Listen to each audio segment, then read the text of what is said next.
Hi y'all, I'm Indigo Knecht. I'm SCI's marketing director, and I'm here with David Vess, one of our lovely SCI composers.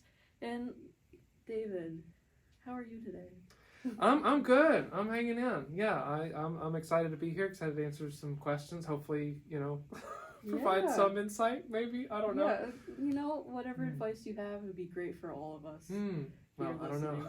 Listening. I'm messing, but yes. Okay. Yeah. So, just to start, what brings you to Miami Frost? Yeah. So I was interested in applying here for a couple of reasons. For me, I really like that there's some flexibility in learning about different genres and styles of music. So for me, I'm really interested in film music and media music, and you can't always access that as like a DMA student or even a master's student. I mean, obviously there's some schools that have that, like USC and some of the big names, but it can be really hard to find any connection with that once you enter like the doctoral level. And since I already had a master's in composition, like concert composition, I was like, well, if I'm going to do it, I might as well do the doctorate, be set up to, teach. So, but I really want to learn more about this. So for me, a big draw was being able to take more media music classes, and then obviously having the resources here to do things like write for orchestra, wind ensemble, and choir and things like that. So there's a lot of reasons, but that really was the big thing. Is it seems like this place is very open in terms of where people are, what they get to do. Lots of composers here are focused in very different directions. That's really appealing to me. Where other environments might be a little more directional. Let's put it that way. Like sure. They have a shtick that they're trying to do, and that's fine. But I want something a little more open, so it's a good fit. Yeah, I totally agree. I love how all of the SCI composers have such a diverse set of styles. So. Oh yeah, it's all over the map here. It's nuts. Yeah. You mentioned doing band, orchestral. You're into film scoring. How would you describe your style overall? I know that's like a loaded question. It's the question that sucks, right? Yeah, it's the one that sucks because you don't want to. In certain circles, you don't want to give the wrong answer. And then, but that's a trap. That's a trap, right? Okay, so for me, when it comes to style, I don't really have like a style. I have a couple of like places that I tend to revisit and go. So for instance, so my most recent thing that I've done, the thing that I get asked to do the most of, the thing that I really enjoy is kind of my like faux John Williams, like tonal melody land stuff. I love that world. I think that's a lot of fun. It's not the only thing that I do, but it is far and away what I get asked to do the most. Like my most recent commission that I did last year was with the Brockton Symphony, which I was super lucky to do, and it's such an awesome group. And they were like, we want like something that sounds like the Olympic fanfare. Like, can you do something that sounds like that? It's like, yes. Now, I could show up with like some like Chelsea influenced timbral exercise thing, and that's great, and I think that's interesting, but that's not the right audience for that. No way. So yeah, so I kind of have that world where I'm like pretty, explicitly tonal, and I lean into that, and I do melodies and phrases, and I think that's a lot of fun. And then I have my, my more experimental side where it's like, one side's like being like a kid's movie director, and then I also get to do like horror movies. I love what I mean? That. That's such a great combination. Yeah, so I have a lot of fun. So like with my, when I get to show up for people that you can really trust, who are like going to be like really serious and really want to put in the time and effort to do something that's really new and out there. Yeah, how I show up for that community is very different than what I would for my other thing. So I'd say I really kind of I kind of explore both of those places. I think there's something in the middle that's yet not, I don't know, that I'm still trying to figure out. Where you can kind of balance both and be really creative in sort of more traditional ways. So I don't know. But yeah, that's really more it. I kind of do whatever I'm asked to do. I really care about meeting the group or the audience or whatever where they're at. It's really important to me. So yeah, I mean, if I'm asked to do a John Williamsy thing, great. If I'm asked to do Chelsea, great. I think that's fantastic. Yeah. I think it's great to have that flexibility and be able to adapt to your audience and your performers. Yeah, I value that. I value that a lot, and you just gotta see them where they're at. At least for me. Where I'm at. I think that's a great advice for everyone in general. So, do you have a particular piece that you're proud of? Something maybe we can show the audiences here. Yeah, sure. So I would probably say if I had to pick one, I'm just going to pick the most recent thing because like we were just talking about, there's different avenues and whatnot. How I show up with large ensemble versus like chamber ensembles, very different. But my most recent thing is that Brockton Symphony piece. It's kind of uplifting and bright and happy and that sort of thing. Yeah. So it's called Soaring Over the White Mountains. And that's the piece. So I've got that, and I can also, if you want to hear like an experimental thing, I'd probably share Rift is a Sinfonietta piece. Is probably where I got to be the most experimental that I've gotten to do. So yeah, I'd probably put those two. They're very different things, very different for people, but that's great. I mean, yeah. Do you mind if we just pause for a moment and show our audience a clip? Yeah, it'd be great. All right. Yeah.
Thank you for sharing. So what's next for you? What's next? Well, the next thing that I am really lucky that I got to I was selected to do the Seraphic Fire choral choir piece composition thing. So I just finished that this weekend, which was a week. It was a weekend. That's a lot of you want because I've done commissions before.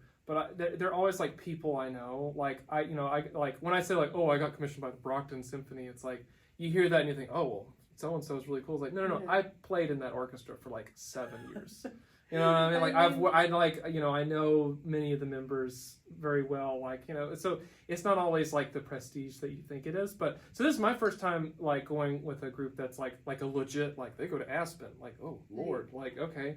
That's a fantastic group to have. there's a really great group, but you want to show up with something really good. So, and I don't have I don't have a ton of experience as a choral composer. I have like one thing that I've done before. So, really wanted to like really chisel it, really get it, give them something that's, solid. So that's the next big thing for me, perform like commission wise. And I've got a little horn ensemble thing that I'm doing in the early summer. I don't remember exactly when that's happening, but it's like May or something. May is when I'm doing it, and it's happening in like July or something. So yeah, a horn my friend Rachel Dailies runs a horn group. She's a horn player, and we taught together at Bridgewater State, and so she's running that, and I'm going to write them a Americana, John Williamsy. I love that. This is what I mean. It's like it's horn. You have to. You must. It is. It's just science. You have to do that. I'm kidding. But what a great balance of projects, though. Yeah. I'm lucky. I'm very lucky, very privileged to get to do what I get to do. So, yeah. So, what would you tell your younger composer self then? You're accomplishing so much now. As composers, when we start out, it's always like a struggle of trying to figure out what you're gonna do. It is such a struggle. All right. So here's what I would say is this. This is my mistake. I mean, I call it a mistake. We all find different paths, but I do think of it as a mistake this way. So it's the way I think that, and that is this. If I'm talking to my younger self, my undergrad self, because I wasn't an undergrad composition major. I was a performance major. I wasn't. No, I found like at the end of my sophomore year and into my junior year that I really wanted to do comp, but I was like, I've sunk 2 years into this and I don't want to start over. So I just took lessons on the side. I took lessons from my friend Ted Oliver at first, and then he was like, "Oh, you should take with the actual composition faculty." So I took lessons with Kenneth Frizzell, who's an amazing human being. I love him. I love his music. He's great. But anyway, I could spam that all day. I could talk about that all the time. But anyway, so suffice to say, like the biggest thing that I wish I had done differently when I was younger, and even when I was getting to my master's, is I wish that I had placed a greater value on quantity rather than quality. So obviously, when I say I think quantity is more important than quality in this context, I don't mean just write whatever and don't care. That's not what I mean. But I my very first thing that I wrote a brass quintet, and it's fine. It's fine. I think it's charming. It's got rough edges. But I spent a whole year of my life on a 7-minute brass quintet because I was like, it's got to be perfect. It's got to be perfect. That is quite a long time. It's a long time on one piece. I was like, it has to be perfect. And is it fine? Yeah, it's fine. It's been performed a couple times. But would I, the artist, have learned more if I had written a piece every month? Yes, I would have. Quantity is your friend. You don't know what your quality is until you have a lot of quantity to mess with. You look back and say, oh, you know what, actually piece number 9 was actually really good. Let's see what we can find from there and go from it. So I just wish I would have said, you know what, I just want to write more pieces. I want to make more mistakes. I would say it's like practice. Like you practice your instrument, why wouldn't you practice composition? Right, exactly. That's a lovely way to think about it. That's like me playing the same piece for a year. Exactly. That's a long time. That's a long time. If you were to spin on the Hindenburg tuba sonata a year, no way. Well, one, no, but no, it's a fine piece. The Hindenburg is fine, but but I think that's the biggest thing. Is just write more and mess up more and just enjoy it. It's not composition is. It's not clean and orderly. It's dirty and it's messy. It's dirty and it's messy. You just gotta live with that, and that's great. I mean, you gotta appreciate that too. It's music. Yeah, it's not going to be perfect. No, it's not. There's no way. You just get better at it. You get better at the design each attempt that you do at it. So yeah, that's what I would say. I wish I was a little less conservative with that, and just say, yeah, you know what? Let's just write a new piece. Let's write a new piece. Let's just do it. Let's get it done, and not be worried about impressing, and not worry about what other people are going to think of it. Just make it. Exactly. Yeah, that would be my biggest thing. Quantity is your friend. You're doing that now too. So. Yeah, trying to. So for all of our younger composers, let's. I think this is some great advice and something that I feel like I need to do more of. I'm still working on it. Oh my God, I don't know that I've written it.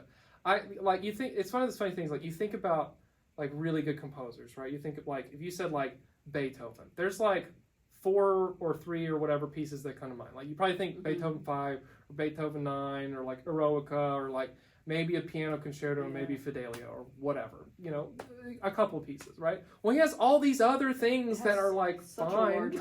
Yeah. You know, and they're not all you know like 100%. You know, so you gotta keep making it, and then you know hopefully you find 1 or 2 that are like, this is a real contribution. Exactly. This is a real thing that I can, you know, give to the community. You know, but it takes time. You don't get to do it, you know, in one shot. Exactly. I mean, you're a DMA, right? Yeah. So like, sort of. Doesn't feel like it, Me but too. it doesn't feel like it, but yeah. Yeah. So I love that. Thank you for sharing. Where can we find you? I am on the internet. No, okay. Just the internet. No. I mean, but you should be able to find. You should be able to type in my name. I should be the one that comes up. My dad has the same name. So if you see a lot of like, he's a pastor, so if you see like a church or something that's it, but it should be me that comes up. I think there was also a David Vess down in like Alabama that ran for public office or something. Okay, that's really fun. So not the pastor, not the pastor, not the politician, just the composer person. DavidVessMusic.com. I have a link tree. It's the same name. Linktree.com. Music. That is Music with Dave. And you'll find it there, and I have my links to all my stuff, and reach out. Love to hear from you. You know, it'd be great. I will make sure to put your link tree below this video, add a link for everyone, and I hope to hear more of your music really soon. Yeah, well, we'll see what happens. Thanks for joining me today. Thanks for having me. I appreciate it. Okay. I'll see you in class. Yeah, I'll see you in a little bit. All right. Okay. All right. Thanks for tuning in, everyone. I hope you enjoyed this. Yeah. See ya. See ya.